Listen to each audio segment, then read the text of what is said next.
Saudara-saudara sekalian, selamat sore. Pada kali ini kami akan menyampaikan progres penanganan pandemi COVID-19 yang kita catat sampai dengan tanggal 20 April 2020 pada tanggal 21 April 2020 pada pukul 12.00 WIB. Gugus Tugas Percepatan Penanganan COVID-19 bertugas untuk mengkoordinasikan kementerian lembaga, dunia usaha, dan seluruh potensi masyarakat, baik yang berada di tingkat pusat, melalui gugus tugas percepatan penanganan COVID-19 pusat, ataupun yang berada di daerah melalui gugus tugas tingkat provinsi dan kabupaten. Saudara-saudara, upaya untuk mengatasi COVID-19 adalah dengan memutuskan rantai penularannya. Segera temukan sumber penularannya untuk diobati dan diisolasi. Dan segera lindungi yang sehat dan rentan tertular dengan tetap tinggal di rumah. Hindari kerumunan, pakai masker, dan mencuci tangan dengan sabun dan air yang mengalir. Langkah-langkah yang bisa kita lakukan untuk menemukan sumber penularan ada beberapa cara. Yang pertama, dengan melakukan pantauan pada setiap orang yang memiliki riwayat bepergian dari daerah epicenter, baik di luar negeri maupun yang berada di dalam negeri. Kami menghimbau agar mereka yang berasal dari daerah-daerah epicenter tersebut menyadari diri. Meskipun tidak ada keluhan sakit apapun, atau keluhan sakit batuk, atau keluhan demam yang ringan. Karena semuanya memiliki potensi untuk membawa virus ini. Oleh karena itu, hendaklah saudara-saudara melakukan isolasi diri selama 14 hari dengan tetap di rumah, gunakan masker dan jaga jarak. Kemudian yang kedua, dengan melakukan penelusuran kontak dari pasien COVID-19 yang sudah terkonfirmasi positif dan dirawat di rumah sakit atau melaksanakan isolasi mandiri. Langkah keberhasilan upaya ini akan sangat tergantung pada peran serta masyarakat. Kerjasama semua perangkat, mulai RT, RW, desa, puskesmas, dinas kesehatan, yang sudah barang tentu akan dibantu oleh seluruh aparat pemerintahan setempat. Pemerintah telah mengeluarkan berbagai kebijakan terkait dengan stimulus ekonomi yang tepat sasaran dan fokus pada pemutusan rantai COVID-19. Menyiagakan desa, kelurahan, nagari untuk menjadi benteng pertahanan COVID-19 yang mandiri dan efektif dengan berbasis pada kekuatan masyarakatnya sendiri. Langkah-langkah pencegahan penularan COVID-19 dilakukan dengan beberapa cara.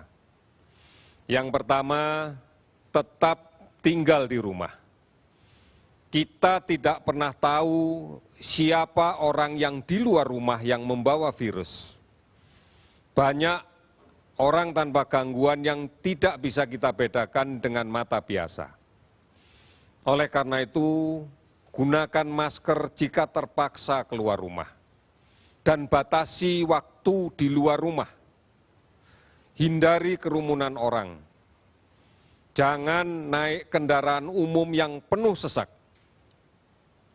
Jika akan membeli makanan, lebih baik beli dan makanlah di rumah. Usahakan membeli dengan jasa pengantaran. Apabila sudah selesai, segera pulang. Lepas masker, cuci tangan dengan sabun dan air yang mengalir, serta ganti dengan masker yang baru. Berikutnya, lindungi kelompok yang rentan. Saudara kita yang berusia lanjut, saudara kita yang berpenyakit kronis, tekanan darah tinggi, kencing manis, asma, kanker, TBC, dan lain-lain. Karena kalau mereka terinfeksi COVID-19 akan dapat berakibat fatal. Oleh karena itu, saudara-saudara sekalian, kami berharap untuk terus-menerus mengikuti informasi yang benar tentang COVID-19. Telah banyak informasi yang kita siapkan, baik di portal covid19.go.id, hotline 119, WhatsApp COVID-19, Hello Kemkes, aplikasi online dan layanan telemedicine yang lain, serta siaran yang terus-menerus dilaksanakan oleh TVRI dan RRI yang disebarluaskan oleh televisi dan radio swasta lainnya. Mari kita ikuti informasi yang benar. Ini semuanya menjaga agar kita tidak menjadi panik, tidak menjadi resah karena informasi yang belum tentu bisa dipastikan kebenarannya. Saudara-saudara, data yang kita himpun sampai dengan tanggal 21 April 2020 pukul 12.00 sebagai berikut. Saat ini jumlah laboratorium yang beroperasi ada 37. Beberapa laboratorium terpaksa harus menghentikan aktivitasnya karena memang reagennya belum sampai. Namun kita pastikan bahwa besok maka akan beroperasi keseluruhannya. Spesimen yang kita periksa sudah mencapai 503.701. Kasus yang diperiksa sebanyak 46.173 orang. Hasil positif sebanyak 7.135. Hasil negatif 39.038 orang. Dari pemeriksaan ini, kalau kita hitung berdasarkan jumlah pasien, maka akumulasi data pasien yang kami himpun dari seluruh dinas kesehatan provinsi kita dapatkan 186.330 orang dalam status orang dalam pemantauan. Data ini adalah akumulatif dan sebagian sudah selesai dipantau.